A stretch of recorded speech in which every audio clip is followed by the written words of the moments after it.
Good evening and welcome. I hope everything is okay and you all are all right. And आज की class हम लोग continue करेंगे और रिफॉर्मेशन जहाँ पर पढ़ रहे थे वहीं से आगे कंटिन्यू करेंगे, ठीक है। अ, अगर वॉइस में कहीं कोई प्रॉब्लम है तो एक बार हमको ज़रा सा बता दीजिएगा, ठीक है। बाकी चीज़ें मुझे ठीक ठाक नज़र आ रही हैं और चलते हैं आगे बढ़ते हैं। देखिए, रिफॉर्मेशन में हम लोग थोड़ी सी बात कर चुके थे कि रिफॉर्मेशन है क्या, कहाँ से बिगिन हुआ, ठीक है। और इसके बिगिनिंग में इसका सबसे इम्पोर्टेंट रोल था मार्टिन लूथर का। नाम हम लोगों ने देखा। मार्टिन 1517 में क्या हुआ था, किस तरीके से जो है एग्जिस्टिंग कैथोलिक चर्च को, रोमन कैथोलिक चर्च को चैलेंज किया गया और नई लुथेरियन क्रीड को उन्होंने स्टैब्लिश किया और किस तरीके से रोमन कैथोलिक रिलीजन को, रोमन कैथोलिक चर्च को, पोप को और पपेसी को चैलेंज किया गया। उससे एक जो मूवमेंट बिगिन हुआ वो एक रिलीजियस मूवमेंट के रूप में बिगिन हुआ, ठीक है। और इसके बाद अगर हम लोग बढ़ें तो ये धीरे धीरे स्प्रेड होते होते जो ऑल ओवर वर्ल्ड नहीं कह सकते, ऑल ओवर यूरोप, लगभग जो यूरोप की सारी मेन मेन कंट्रीज हैं उनमें ये डेवलप हुआ और ये एक नेशनलिस्ट मूवमेंट भी बन गया। मींस कि जो नेशनल आइडेंटिटी है और उसको भी एक तरीके से ये पॉलिटिकल मूवमेंट के रूप में भी सामने आने लगा। लेकिन जब ये पहुंचता है इंग्लैंड, देन इंग्लैंड में उस समय जब ये बिगिन होता है, जब ये पहुंचता है, at that time there was kingship of Henry 8 राजा था उस समय। और एक्चुअली में it's beginning in England was not exactly religious movement, ठीक है। Actually it was a personal thing, it was a personal movement, it was a personal problem that was performed as reformation, ठीक है। Actually जो वहां पर problem थी वो personal problem थी, बिकॉज की किंग के पर्सनल मैटर्स में जो पोप था उसका इंटरफेरेंस था और ये इंटरफेरेंस किंग को कतई बर्दाश्त नहीं था, ठीक है। तो उस इंटरफेरेंस को खत्म करने के लिए किंग हेनरी 8 ने क्या किया, he freed England from papacy, from Roman Catholic church. उन्होंने क्या किया कि इंग्लैंड को रोमन कैथोलिक चर्च से अलग कर लिया, ठीक है, सेपरेट कर लिया। He separated the England English church from the church of Rome, that is Roman Catholic church, and himself assumed the title of the supreme head of the church, ठीक है। जो अभी तक जो चर्च का हेड पोप हुआ करता था रोमन कैथोलिक चर्च का, ठीक है, रोम का जो पोप था वेटिकन सिटी में, वो हेड हुआ करता था। तो उसकी जगह पर किंग ने क्या किया, उसने एक नया रोल बनाया and he separated himself. Sorry, मैंने कैमरा ऑन नहीं किया है, चलिए ऑन हो गया, वेरी गुड, ठीक है। तो किंग ने जब ये चीज महसूस किया, ये पाया कि जो उसका इंटरफेरेंस है, इंटरफेरेंस बढ़ता जा रहा है, ज्यादा है interference, then he separated English church, British church from the church of Rome, that is Roman Catholic church, and assumed the post of supreme और हेड ऑफ द चर्च, ठीक है। जो हेड ऑफ द चर्च है उसका जो post है उसको खुद ही अज्यूम किया and he established Anglican church, England का अपना चर्च जो कि रोमन कैथोलिक चर्च से सेपरेट हो गया, उसको एस्टेब्लिश किया। और उसका जो हेड बना वो कोई पोप नहीं बना, वो राजा खुद हुआ, ठीक है। तो इंग्लिश चर्च का जो हेड है अब राजा है and there was no interference of the Pope और Pope from Vatican City or the Roman Catholic church. तो ये एक तरीके से देखा जाए तो ये एक रिलीजियस मूवमेंट नहीं था। Reformation in England did not begin as a religious movement, ठीक है। It owed its origin in the personal motives of the king. The reformation in England was a great to a great extent of political movement, ठीक है। Actually यहाँ पर जो देखा जाए तो पहली चीज तो एट फर्स्ट एट ग्लांस ये जो है वो पर्सनल मैटर है, ठीक है।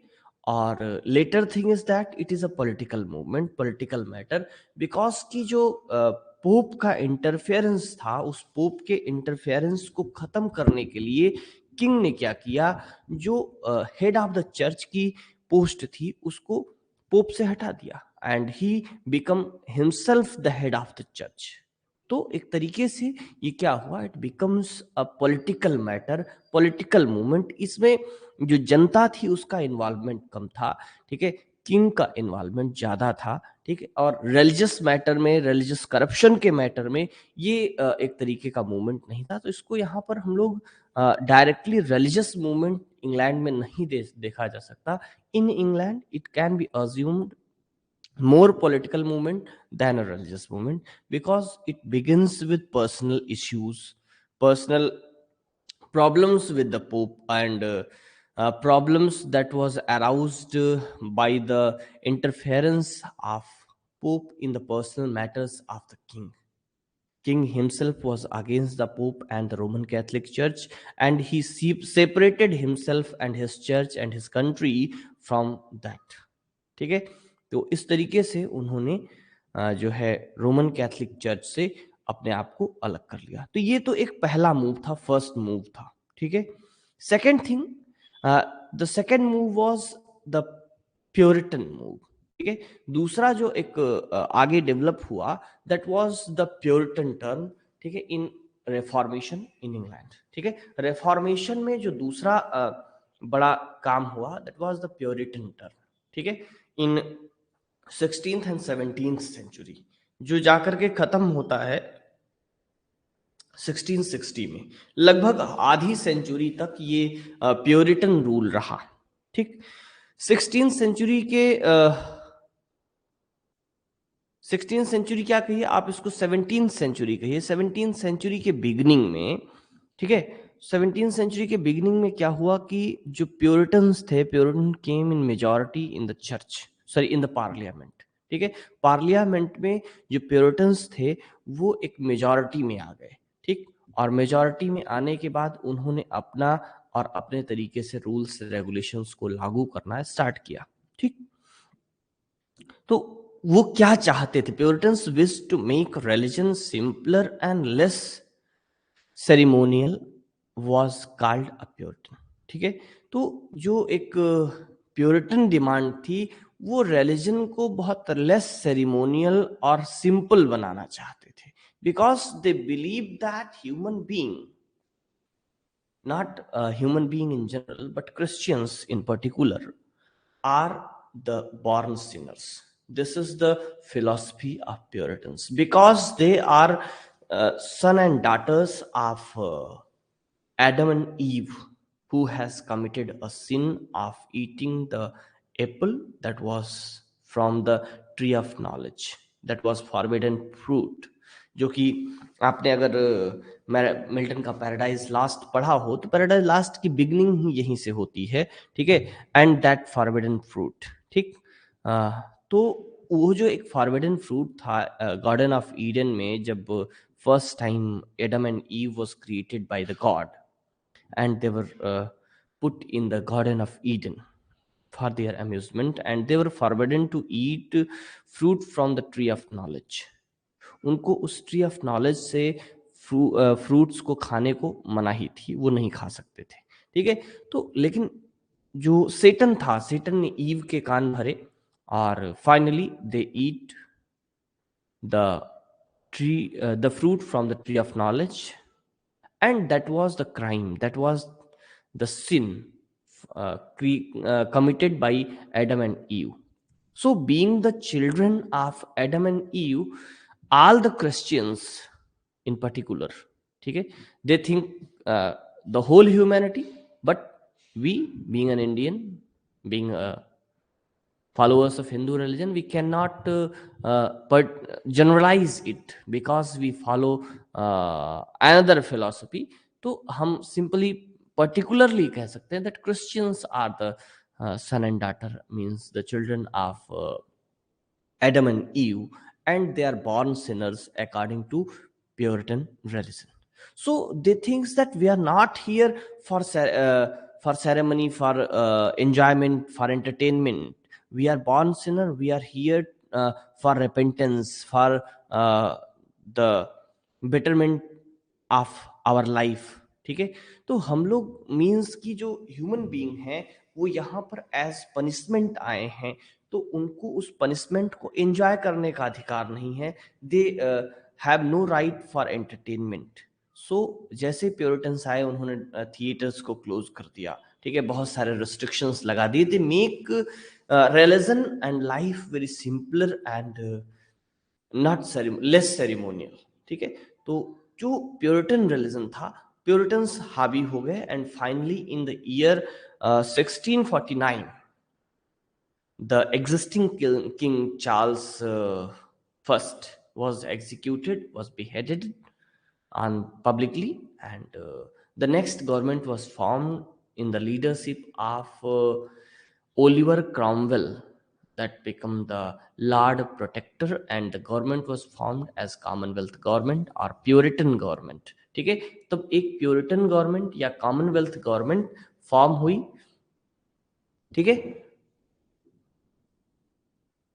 तो उसको कहा गया प्योरिटन गवर्नमेंट। ठीक, तो Puritanism is actually the part of reformation. ठीक, तो यहां पर एक तरीके का रिफॉर्मेशन का ही इन्फ्लुएंस था, and that reformation and Puritanism influenced literature too much. Literature पर भी इसका बड़ा असर पड़ा। दे डिमांडेड रजिड मीन्स, और प्योरिटन्स क्या किए, they demanded rigid austerity, existing severity, and strictness in moral and religious dimensions. Separated from the traditional ways of worship, they establish a national church। ठीक है, और जो ट्रेडिशनल वे ऑफ वर्शिप था उससे हट करके इन लोगों ने एक नए नेशनल चर्च को एस्टेब्लिश किया, जिसको हमने कहा कि दैट इज एंजेलिकन चर्च। ठीक है, तो और इस चीज को ये जो प्योरिटन्स हैं उनको जो हिस्टोरियन हैं, it's means historian of English literature mister William J long, that is a famous writer. ठीक है, आगे आप लोग जो एमए करेंगे इंग्लिश से, वो लोग विलियम जे लॉन्ग की brief history of English literature पढ़ेंगे।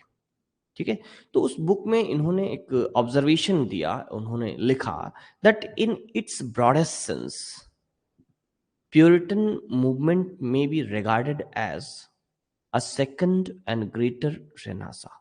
ठीक है, तो विलियम जे लॉन्ग इस बात को एक्सेप्ट करते हैं, इस बात को ऑब्जर्व करते हैं कि ये जो प्योरिटन मूवमेंट था, means that followed by the act done by Henry eight. ठीक है, हेनरी एट ने जो भी किया, ठीक है, तो वो जो चीजें थी, उसके बाद जो प्योरिटेनिज्म आया, तो प्योरिटेनिज्म को विलियम जे लॉन्ग एक सेकेंड रेनासा के रूप में देखते हैं। ठीक है, and it was actually parallel with the renaissance in England. England में रेनासा एंड रेफॉर्मेशन दोनों पैरेलली चले हैं, बिकॉज दोनों के पहुंचने का समय लगभग समान था।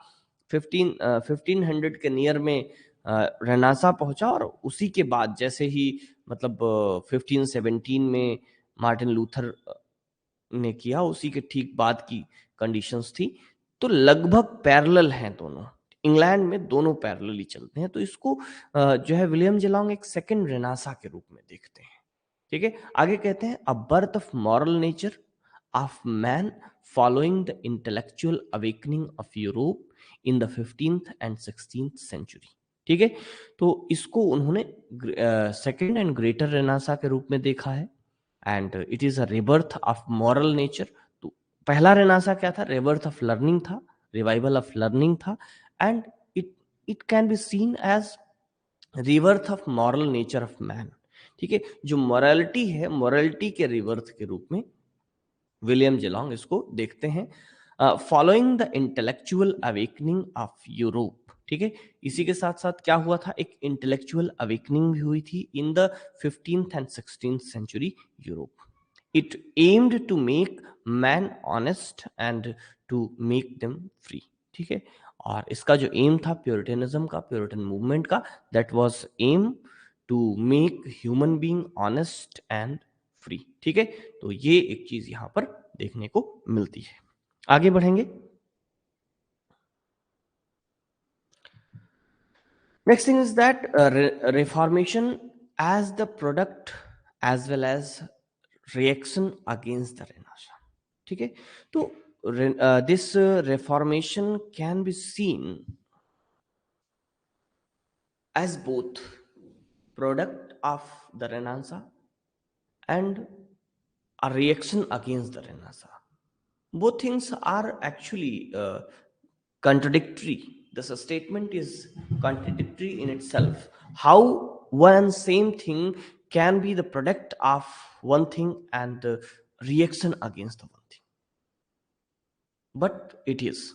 A reformation can be seen as product of the Renaissance as well as reaction against the Renaissance. ठीक है, रेनासा के अगेंस्ट एक रिएक्शन के रूप में भी इसको देखा जा सकता है और एक प्रोडक्ट के भी रूप में. जैसे हमने कल की क्लास में बात की थी, तो हमने ये बात समझने और समझाने की कोशिश की थी कि actually the birth of reformation और the spirit of questioning that arouse the birth of reformation is actually an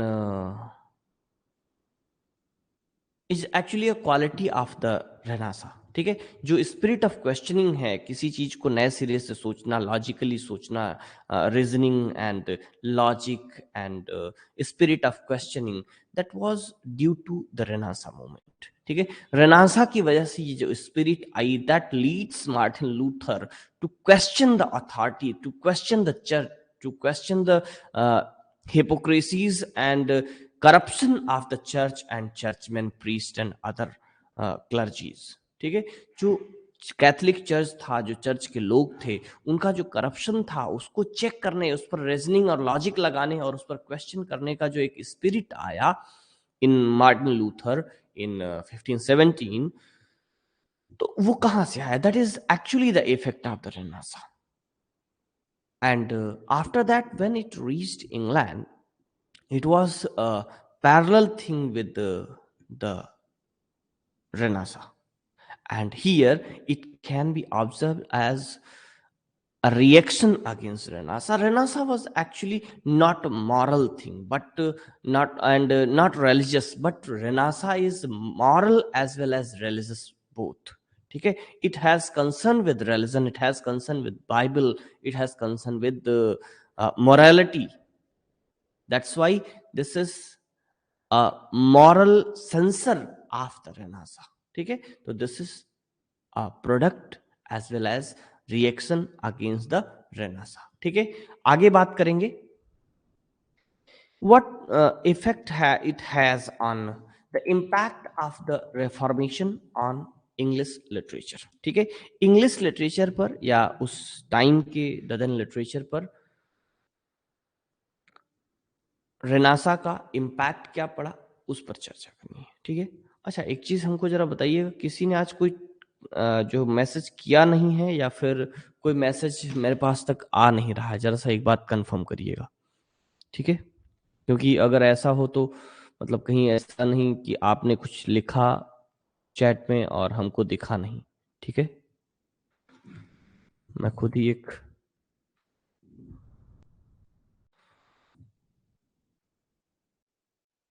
चलिए हमको बताइएगा लिख करके. ठीक है, बाकी फाइनली लास्ट में हमने जैसे क्वेश्चंस आपके लिए थे उसी तरीके से आज भी हम लोग कर लेंगे.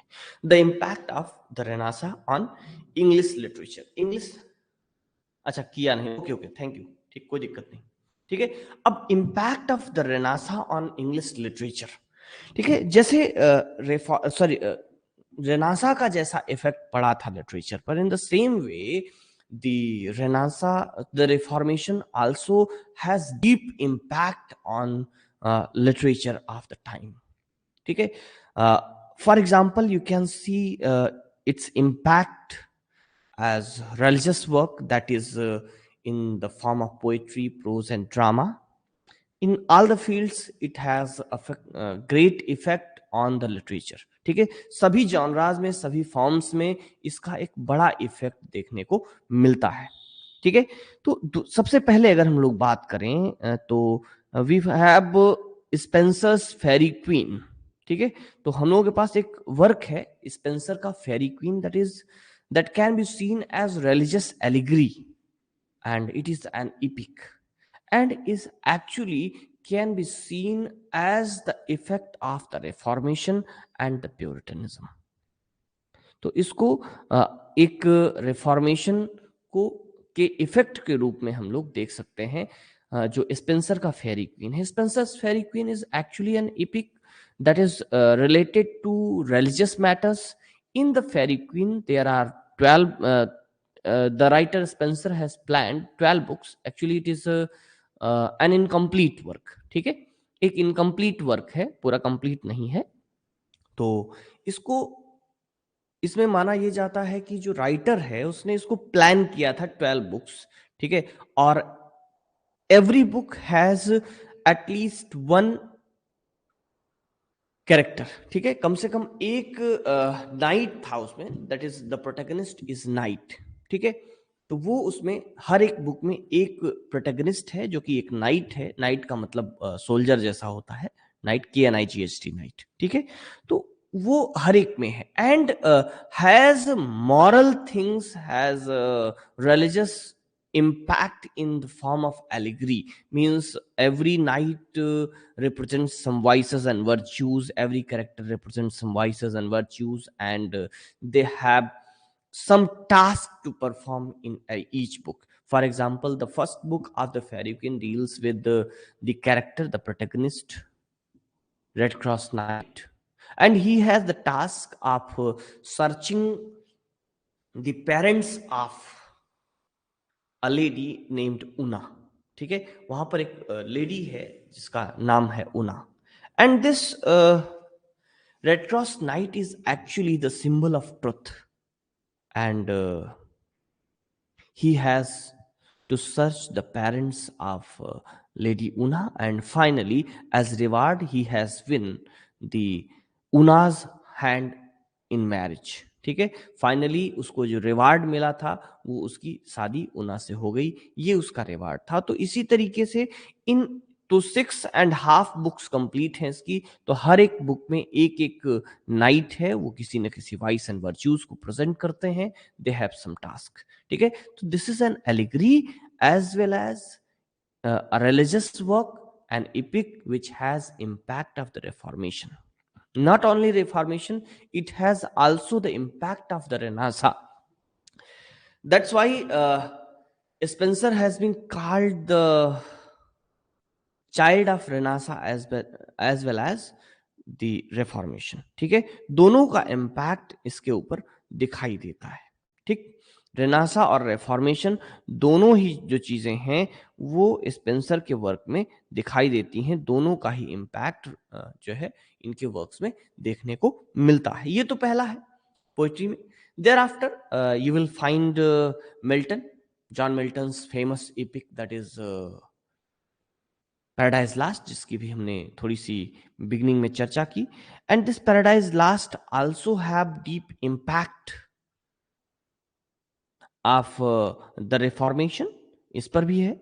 ठीक है, and along side of this fairy queen and the paradise lost, there is a group of poets or the school of poets who are considered as the metaphysical poet. ठीक है, उनको मेटाफिजिकल स्कूल ऑफ पोएट कहा जाता है, and these metaphysical school of poets were led by John Donne, जिनकी poem आप पढ़ चुके हैं। John Donne was a very religious writer, he has written lot of didactic poems, lot of religious poems that was related to Christianity.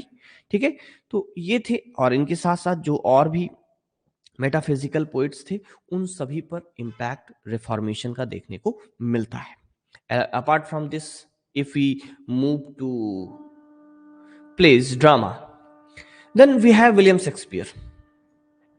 William Shakespeare's plays have the impact of Renaissance as well as the Reformation.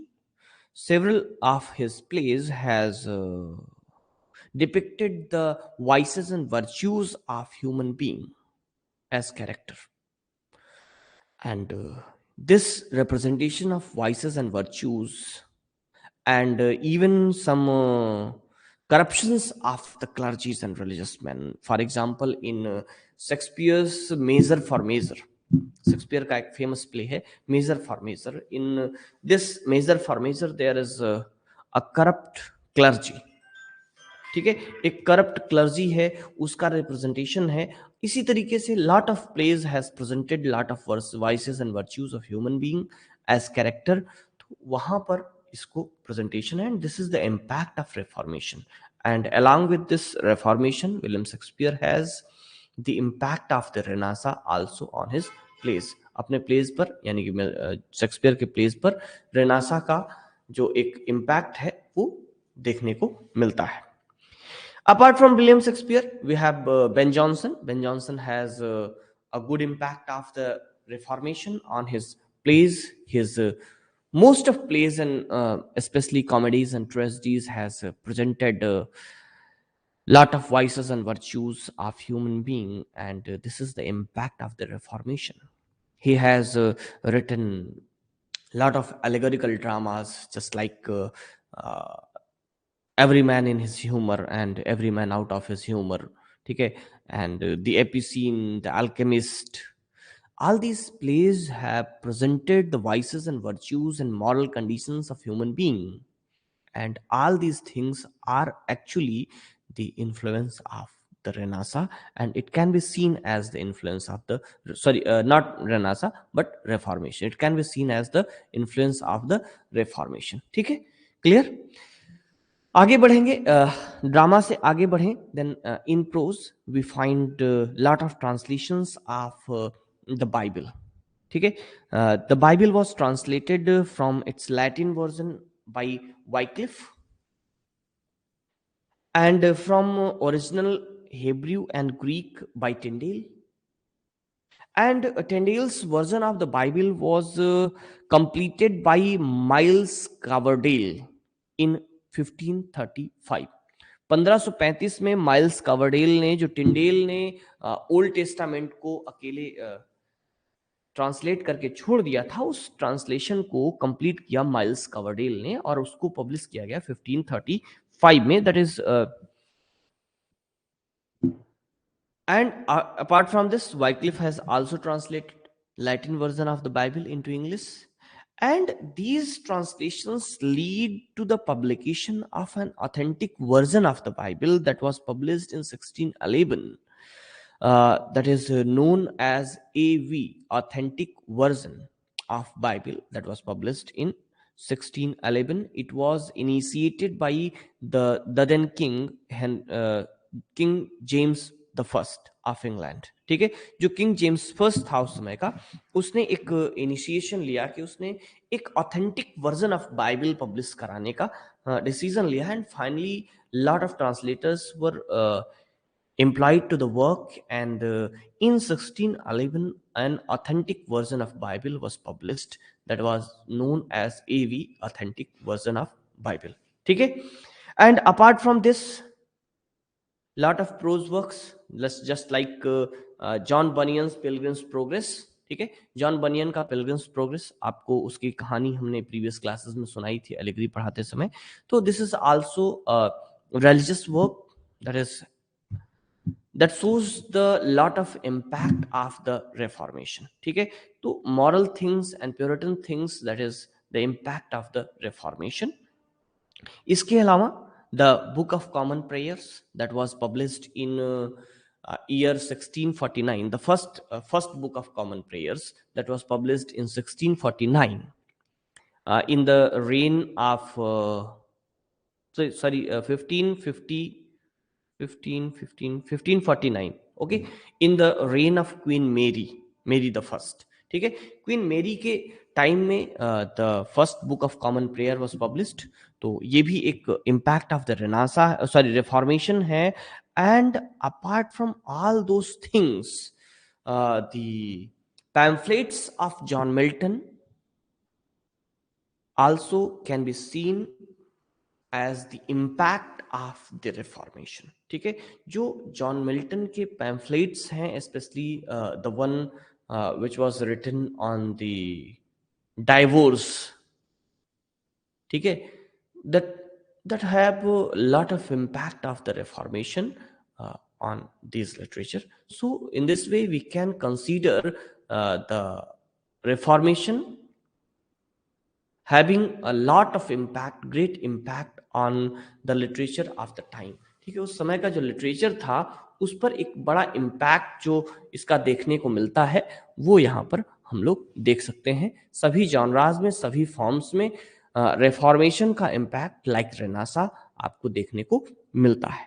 ठीक है, तो this is the renaissance and its impact on literature. ठीक, यही इतनी बातें हैं। Notes इसका भी मैंने अपलोड कर दिया है, जो एक रेनासा का हमने कहा था तो रेनासा का भी हमने अपलोड कर दिया। बहुत अच्छा, बहुत इजी लैंग्वेज में नोट्स है। 11 पेजेस का हमें लगता है कि रेनासा का है एंड कुछ 6 पेजेस का रिफॉर्मेशन का है। पूरा पढ़िएगा, उम्मीद करता हूँ कि चीजें आपको समझ में आ जाएंगी। सेकंड थिंग, अभी एक जो आपके कोर्स में अभी स्टोरीज, क्योंकि जल्दी से जल्दी आपका सिलेबस खत्म करना है तो स्टोरीज पर हमने प्लान कर रहे हैं कि कुछ वीडियोस हम रिकॉर्ड करके अपलोड कर देंगे, जिससे क्या होगा कि थोड़ा जल्दी हो जाएगा। ठीक, तो लगभग अगर हम रिकॉर्ड करके अपलोड करेंगे तो ये थर्ड पेपर खत्म होते होते हम लोग स्टोरीज को भी कवर कर लेंगे और उसके बाद ड्रामा करके खत्म कर लेंगे।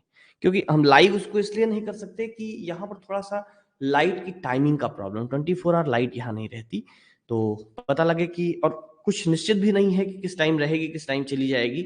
ठीक है, जैसे आज दोपहर तक लाइट नहीं थी। ठीक है, तो अगर हम आपको कोई टाइम दे दें और पता लगे उस टाइम पर लाइट ही नहीं है, इसलिए बेहतर ये होगा कि हम चीज़ों को रिकॉर्ड करके अपलोड कर दें। और अगर उनमें कहीं कोई किसी का क्वेश्चन है तो जो शाम की लाइव क्लास होगी उसमें आप पूछ सकते हैं, वहां पर प्रॉब्लम आपकी सॉल्व हो जाएगी। ठीक है, इसमें नेक्स्ट जो आपका टॉपिक है वो है न्यू क्लासिसिज्म। ठीक है, तो नेक्स्ट क्लास में हम लोग जो चर्चा करेंगे न्यू क्लासिसिज्म की करेंगे। New classicism is actually movement as well as period in the history of English literature that can be seen from the end of the end of the restoration period in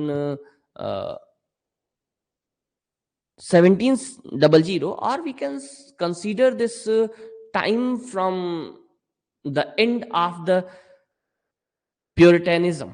ठीक है, जो प्योरिटेनिज्म है उसके and से, या और with the restoration of monarchy in 1660 we can consider its age, and it somewhat continued in the whole 18th century, or before the beginning of the pre-romanticism or romanticism। ठीक है, तो उसके पहले इसका टाइमिंग है। Neoclassicism is actually a revival of classic learning, revival of classicism, that is known as neoclassicism, and as age it is also known as neo Augustan age, or the age of prose and reason, the age of intellectual learning. इन तमाम नामों से इस time को जाना जाता है। और यहाँ पर एक रिवाइवल है, and here is dominance of heroic couplet, satires, and the prominent writers were John Dryden, Alexander Pope, Dr. Johnson, and Richard Steele, Joseph Edition. All these writers were very important writers of neoclassicism. We'll discuss neoclassicism in next class tomorrow at 7 p.m. और आज की class से अगर किसी के पास कोई question है then you may ask it. Sir, reformation में लिटरेचर पे ऑलमोस्ट वही इम्पैक्ट पड़ता है जो रेनासा में होता है। नहीं, reformation actually deals with religious impact.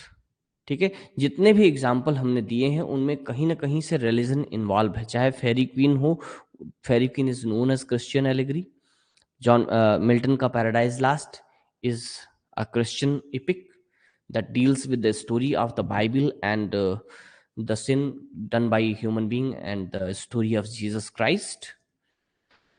And हमने आपको जॉन डन और मेटाफिजिकल पोइट्री की बात की, that is also writers of religious poetry. हमने पैम्फलेट्स की बात की, Milton's pamphlets also deals with religious things. And हमने जॉन बनियन के पिलग्रिम्स प्रोग्रेस की बात की, तो उनमें भी कहीं ना कहीं से रिलीजन है, या तो रिलीजियस इम्पैक्ट होगा या तो मॉरल इम्पैक्ट होगा, ठीक है। मॉरल रिवाइवल की बात की जाएगी, इंटेलेक्चुअल रिवाइवल की बात की जाएगी। लेकिन जहाँ पर रेनासा का इम्पैक्ट होगा वहाँ पर एक जो गॉड सेंट्रिक अप्रोच था उसको वहाँ से ह्यूमन सेंट्रिक अप्रोच पर मूवमेंट होगा। जैसे ड्रामा में आप देखिए, ड्रामा में क्या था कि पहले जो स्टोरीज थी that deals with the gods and goddesses saints, and that was limited to the church. But as impact of the Renaissance, the common human being became the character of this drama, and these uh, they were presented in the plays, ठीक है। तो वो मिला, और एक जो emergence of sonnet है वो रेनासा का इम्पैक्ट है, ठीक है। ये सारी जो चीजें हैं जहां पर स्पिरिट ऑफ क्वेश्चनिंग होगी, स्पिरिट ऑफ लर्निंग होगी, Francis Bacon is the example of the impact of the Renaissance, because he has a spirit of learning, a spirit of scientific learning, a spirit of reason. He is known as the father of the scientific learning, ठीक है। तो जो scientific learning है उसको उसका बड़ा impact था। तो जहां पर साइंटिफिक लर्निंग की बात हो, रीजन की बात हो, ह्यूमनिज्म की बात हो, तो ये सारी चीजें जो है वो रेनासा का इम्पैक्ट है। जहां पर रिलीजन है, मोरालिटी है, ठीक है, ये सारी चीजें रिफॉर्मेशन है, ठीक है। और किसी का कोई question?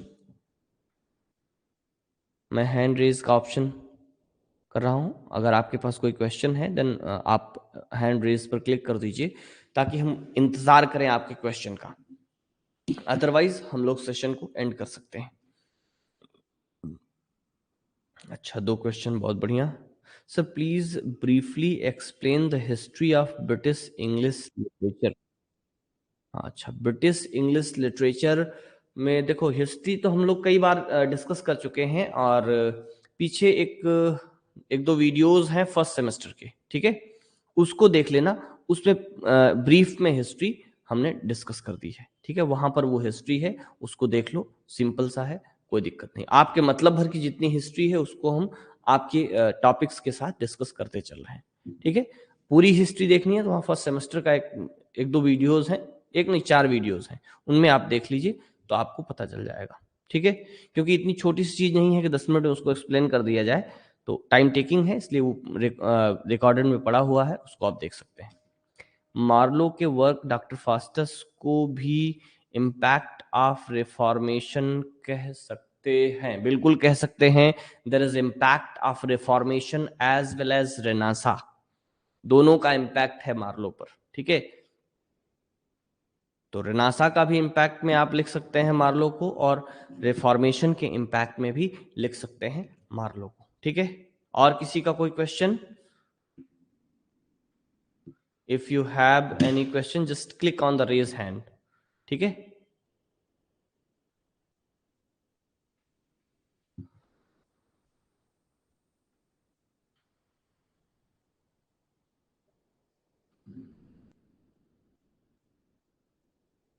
I'm waiting for your response. If you have any question, any doubt, if you have no doubt, just give me a signal so that I can end the class. I think there is no question.